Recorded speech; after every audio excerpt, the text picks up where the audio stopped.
Chennai super കിങ്സിനെ 2 റൺസിന് തോൽപ്പിച്ചുകൊണ്ട് RCB play ഓഫിലേക്ക് എത്തിയപ്പോൾ ഇന്ന് IPL match number 52 RCB CSK മത്സരശേഷമുള്ള പോയിന്റ് ടേബിളിന്റെ ചിത്രമാണ് വീഡിയോയിലൂടെ നിങ്ങളുമായി പങ്കുവയ്ക്കുന്നത്.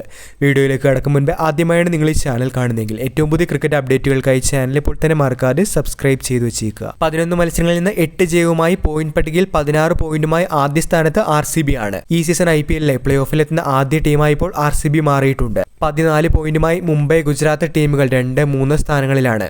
നെറ്റ് റൺ റേറ്റിന്റെ ആനുകൂല്യം മുംബൈക്കുള്ളപ്പോൾ ഒരു മത്സരം കുറച്ച് കളിച്ച ആനുകൂല്യമാണ് ഗുജറാത്തിന് ഇവിടെയുള്ളത്.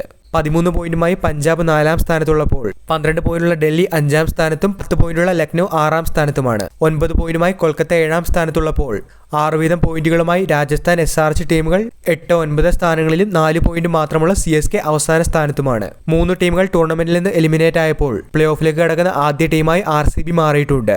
RCBയുടെ ജയം തീർച്ചയായിട്ടും മുംബൈ, ഗുജറാത്ത്, പഞ്ചാബ്, ഡൽഹി, ലക്നൗ എന്നീ ടീമുകൾക്ക് പ്ലേ ഓഫിലുള്ള മത്സരം ഒന്നുകൂടി ടൈറ്റാക്കി മാറ്റിയിട്ടുണ്ട്. കാരണം ഇനി 16 പോയിന്റ് മിനിമം പ്ലേ ഓഫിലേക്ക് വേണമെന്നുള്ള ഒരു സെനാരിയോ RCBയുടെ ജയത്തോടു കൂടി ഇന്ന് പോയിന്റ് ടേബിളിൽ വന്നിട്ടുണ്ട്. ഇവിടെ മുംബൈയെ വെച്ച് കമ്പയർ ചെയ്യുമ്പോൾ ഗുജറാത്ത്, പഞ്ചാബ്, ഡൽഹി, ലക്നൗ, കൊൽക്കത്ത ടീമുകൾ 10 മത്സരങ്ങൾ മാത്രമേ കളിച്ചിട്ടുള്ളൂ എന്നത് തന്നെയാണ് അവരുടെ അഡ്വാൻറ്റേജായി മാറുന്നത്. വീഡിയോ അവസാനിക്കുന്നു. പുതിയ ക്രിക്കറ്റ് അപ്ഡേറ്റുകൾക്കായി ചാനൽ ഇപ്പോൾ തന്നെ മറക്കാതെ സബ്സ്ക്രൈബ് ചെയ്തു വെച്ചേക്കുക.